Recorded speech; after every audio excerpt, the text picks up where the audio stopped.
আসসালামু আলাইকুম। নকিব ক্লাসরুমের পক্ষ থেকে তোমাদের জানাই আন্তরিক শুভেচ্ছা ও অভিনন্দন। আজকে আমরা আলোচনা করব একাদশ ও দ্বাদশ শ্রেণীর উচ্চতর গণিত বিষয়ের প্রথম পত্রের তৃতীয় অধ্যায় নিয়ে, অর্থাৎ সরলরেখা। আর প্রশ্নমালা হলো 3.5। প্রশ্নমালা 3.5-এর আজকে আমি আলোচনা শুরু করব একটি সূত্র দিয়ে। তাহলে শুরু করা যাক আজকের আমাদের মূল আলোচনা। তোমরা বোর্ডের দিকে খেয়াল করলে দেখতে পারবে এখানে আমি একটা সূত্র লিখে রেখেছি, যে সূত্রটি হলো মূল বিন্দু থেকে কোনো সরলরেখার উপর অঙ্কিত লম্বের দৈর্ঘ্য পি। তার মানে হলো মূল বিন্দু থেকে কোনো একটা রেখার উপরে একটা লম্ব থাকবে, সেই লম্বের দৈর্ঘ্য হবে পি, এবং এই লম্বটি, যে লম্বরেখাটি থাকবে, এক্স অক্ষের ধনাত্মক দিকের সাথে আলফা কোণ উৎপন্ন করলে সরলরেখার সমীকরণ হবে x cos alpha plus y sine alpha equal হচ্ছে পি।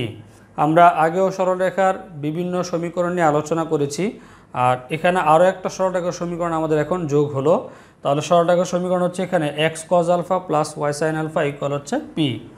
এখন আমাদেরকে যেটা বুঝতে হবে যে এই যে সরলরেখার সমীকরণ এটা হবে, আমরা কিভাবে বুঝবো যে এই সরলরেখার সমীকরণটা আমরা এখন প্রয়োগ করব। কোশ্চেনে আমাদের দুইটা টার্ম বলা থাকবে, একটা হচ্ছে লম্বের দৈর্ঘ্য পি, এটা দেওয়া থাকবে, অথবা বলা থাকবে এক্স অক্ষের ধনাত্মক দিকের সাথে আলফা কোণ উৎপন্ন করে বা একটা অ্যাঙ্গেল দেওয়া থাকবে।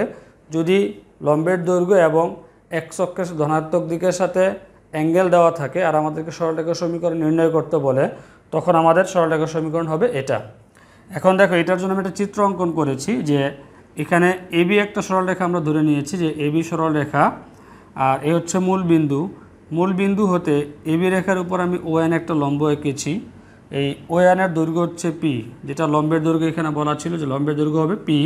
সে লম্বের দৈর্ঘ্য হলো আমাদের ওএনের মান ধরে নিচ্ছি পি, এবং ওই ওএন রেখাটি এক্স অক্ষের সাথে একটা আলফা কোণ উৎপন্ন করে। তাহলে এক্স অক্ষের সাথে আলফা কোণ উৎপন্ন করলো, আর এর হচ্ছে লম্বের দৈর্ঘ্য। এখানে যে তথ্যগুলো ছিল সেটার বিবরণটা আমি চিত্রের মাধ্যমে এখানে দেখিয়ে দিয়েছি। তোমরা চিত্রটা মনে রাখবে, কারণ চিত্র দিয়ে আমরা অঙ্ক করার চেষ্টা করব। এখন আমি আলোচনা করব প্রশ্নমালা 3.5-এর 13-এর 5 নাম্বার কোশ্চেন দিয়ে। কোশ্চেনটি স্ক্রিনে দেওয়া থাকবে, তোমরা স্ক্রিন থেকে কোশ্চেনটি দেখে নিতে পারো। আর আমরা যে বইটি অনুসরণ করতেছি সেটি হলো এসু আহমেদ স্যারের বই। তাহলে শুরু করা যাক প্রশ্নমালা 3.5-এর 13-এর 5 নাম্বার কোশ্চেন। এখন খেয়াল করো, 13-এর 5 নাম্বার কোশ্চেনে যেটি আমাদেরকে বলা হচ্ছে যে একটি সরলরেখার সমীকরণ নির্ণয় করো যা অক্ষদ্বয় থেকে সমমানের যোগবোধক অংশ ছেদ করে এবং মূল বিন্দু হতে যার দূরত্ব 4 একক।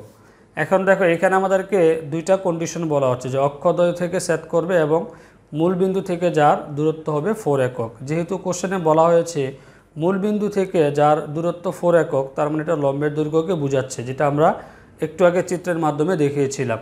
তাহলে যেহেতু এখানে লম্বের দৈর্ঘ্য দেওয়া আছে, তাহলে আমাদের সরলরেখার সমীকরণ নির্ণয় করতে হলে সরলরেখার সমীকরণ ধরে নিতে হবে ফার্স্টে আমাদেরকে x cos alpha plus y sine alpha equal হচ্ছে পি।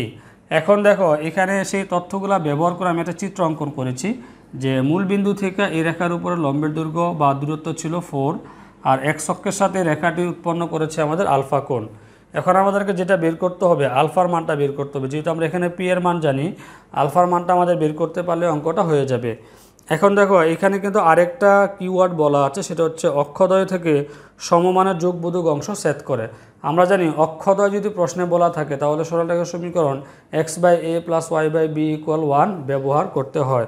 তাহলে এই সমীকরণটাকে এখানে লাগবে কিনা? হ্যাঁ, এই সমীকরণটা এখানে লাগবে, যেহেতু কোশ্চেনে বলে দিছে অক্ষদ্বয় হতে সমমানের যোগবোধক অংশ ছেদ করে। আমরা জানি এক্স অক্ষের খণ্ডিতাংশ হলো এ এবং ওয়াই অক্ষের খণ্ডিতাংশ হলো বি।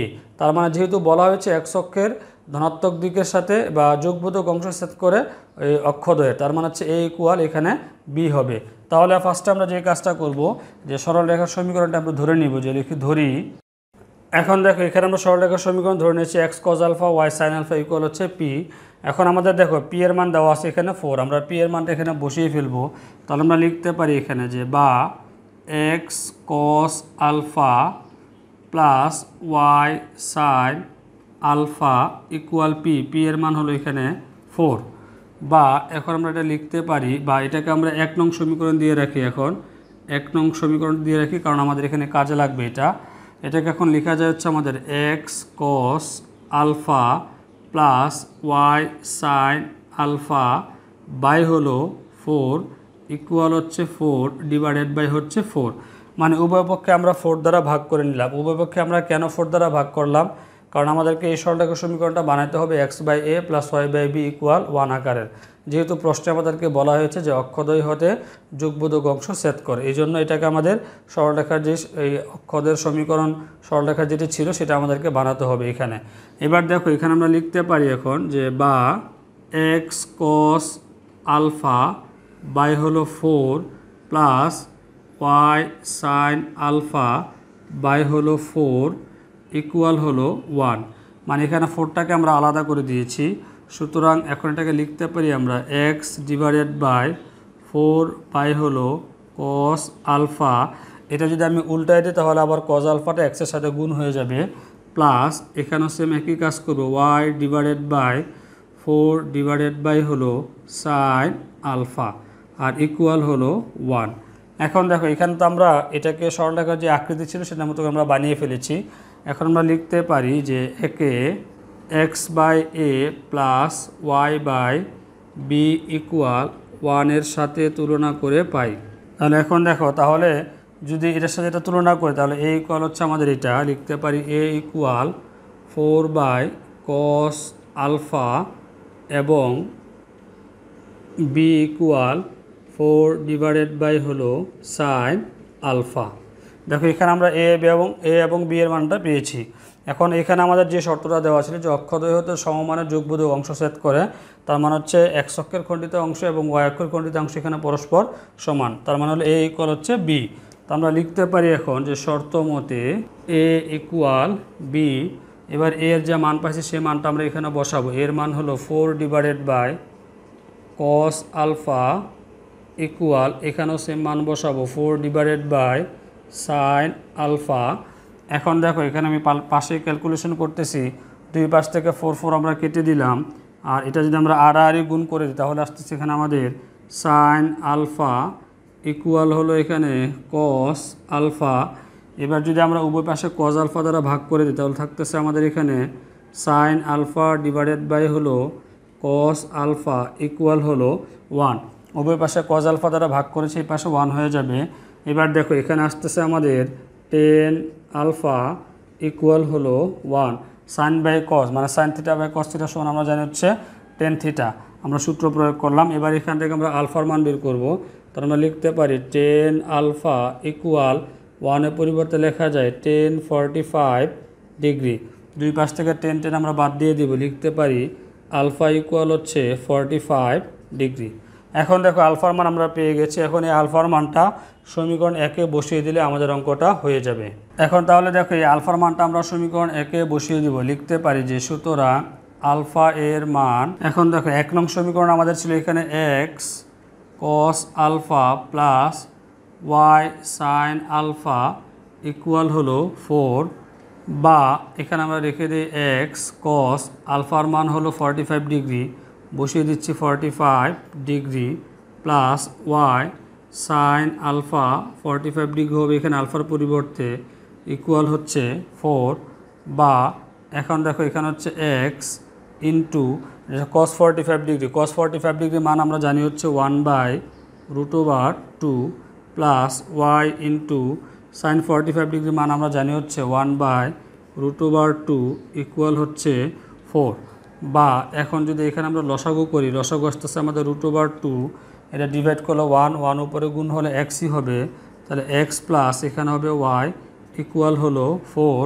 সুতরাং আমরা লিখতে পারি x প্লাস y ইকুয়াল, যদি এটা আড়াআড়ি গুণ করে তাহলে আসতেছে আমাদের 4√2। এটাই হলো আমাদের নির্ণয় সরলরেখার সমীকরণ।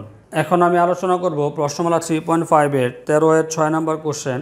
কোশ্চেনটি স্ক্রিনে দেওয়া আছে, তুমি স্ক্রিন থেকে কোশ্চেনটি দেখে নিতে পারো। তাহলে শুরু করা যাক প্রশ্নমালা 3.5-এর 13-এর 6 নম্বর কোশ্চেন। এখন দেখো এখানে 13-এর 6 নম্বর কোশ্চেনে যেটি বলা হচ্ছে যে মূল বিন্দু হতে কোনো সরলরেখার উপর অঙ্কিত লম্বের দৈর্ঘ্য 5 একক এবং এই লম্বটি x অক্ষের ধনাত্মক দিকের সাথে 120 ডিগ্রি কোণ উৎপন্ন করে রেখাটির সমীকরণ নির্ণয় করো। দেখো এখানে যেটি বলা হচ্ছে যে রেখাটির অঙ্কিত লম্বের দৈর্ঘ্য হচ্ছে 5, যেহেতু এখানে লম্বের দৈর্ঘ্য দেওয়া আছে এবং x অক্ষের ধনাত্মক দিকের সাথে একটা কোণের মান দেওয়া আছে, তাহলে আমাদের সরলরেখার সমীকরণ হবে x cos alpha plus y sin alpha equal হচ্ছে p, কারণ p হলো লম্বের দৈর্ঘ্য এবং আলফা হলো x অক্ষের ধনাত্মক দিকের সাথে কোণ। দুইটা মানই এখানে আমাদের দেওয়া আছে, দুইটা মান বসিয়ে দিলে আমাদের অঙ্কটা হয়ে যাবে। সুতরাং আমরা লিখতে পারি এখন যে ধরি সরল রেখার সমীকরণ, বা এখন দেখো সরল রেখার সমীকরণ আমরা ধরে নিয়েছি এখানে x cos alpha y sin alpha equal হচ্ছে p। এখন লিখতে পারি আমরা x cos আলফার মান কোশ্চেনে বলা হচ্ছে 120 degree plus y sin alpha, আলফার মান হলো 120 ডিগ্রি ইকুয়াল, আর এখানে লম্বের দৈর্ঘ্য দেওয়া আছে হচ্ছে আমাদের 5, তো লিখতে পারি p এর মান হচ্ছে এখানে 5। বা এখন দেখো এখানে হচ্ছে cos ইন্টু cos 120 ডিগ্রির মান, cos 120 ডিগ্রির মান হলো -হাফ, আমরা এখানে -হাফ বসিয়ে দিব, plus y sin 120 degree, sin 120 ডিগ্রির মান জানি হচ্ছে আমরা √3/2, তোমরা এই মানটা ক্যালকুলেটর দিয়েও বের করতে পারো, লিখতে পারি √3/2 ইকুয়াল হচ্ছে 5। বা এখন যদি এখানে আমরা লসাগু করে দিই, লসাগু আসতেছে আমাদের 2 দ্বারা ডিভাইড করলে 1 উপর x এর সাথে গুণ হলে x হবে, আর এখানে যেহেতু মাইনাস আছে তার সামনে হবে -x প্লাস এখানে হবে √3y ইকুয়াল হলো 5। এখন যদি এটাকে আমরা আড়াআড়ি গুণ করি তাহলে আসতেছে আমাদের -x প্লাস √3y ইকুয়াল হলো, এটা হয়ে যাবে আমাদের 10। এখন দেখো এখন এখানে একটা মাইনাস আছে, আমরা মাইনাসটা কমন নিলাম, তাহলে এটা হবে x মাইনাস √3 এখানে y ইকুয়াল হলো 10। যেহেতু এখানে মাইনাস কমন নিয়েছি তাহলে ভিতরের চিহ্নগুলো আমাদের পরিবর্তন হবে। এবার উভয় পাশে আমরা মাইনাস দ্বারা গুণ করে দেবো, মানে -1 দ্বারা গুণ করব, তাহলে এটা হয়ে যাবে প্লাস, লিখতে পারি x মাইনাস √3y ইকুয়াল হলো -10। যেহেতু উভয় পাশে -1 দ্বারা গুণ করেছি এই জন্য এটা হয়ে গেছে পজিটিভ, আর এই পাশে যেহেতু পজিটিভ ছিল এটা হয়ে যাবে নেগেটিভ। তাহলে আমরা লিখতে পারি সুতরাং x minus √3y plus 10 equal হলো 0। আমরা -10টাকে সাইড চেঞ্জ করেছি, এটা মাইনাস ছিল এটা হয়ে যাবে প্লাস। এটাই হলো আমাদের নির্ণয় সরল রেখা সমীকরণ। আজকে তাহলে আমাদের এই পর্যন্তই থাকবে। আজকের ক্লাস নিয়ে যদি তোমাদের কোনো কিছু জানার থাকে অথবা প্রশ্ন থাকে তাহলে তোমরা তা আমাদেরকে কমেন্টস করে জানাতে পারো অথবা ফেসবুকের মাধ্যমে যোগাযোগ করতে পারো। আর যদি আমাদের ভিডিওগুলো তোমাদের কাছে ভালো লেগে থাকে তাহলে তোমাদের বন্ধুদের মাঝে আমাদের ভিডিওগুলো শেয়ার করে দাও। আর যারা এখনও আমাদের চ্যানেলটি সাবস্ক্রাইব করেনি তারা অবশ্যই সাবস্ক্রাইব করে রাখো, আর পাশে যে বেল আইকন বাটন আছে ওটিও প্রেস করে রাখো যাতে পরবর্তী ভিডিওটি তুমি খুব সহজে পেতে পারো। সবাই ভালো থাকবে, আল্লাহ হাফেজ।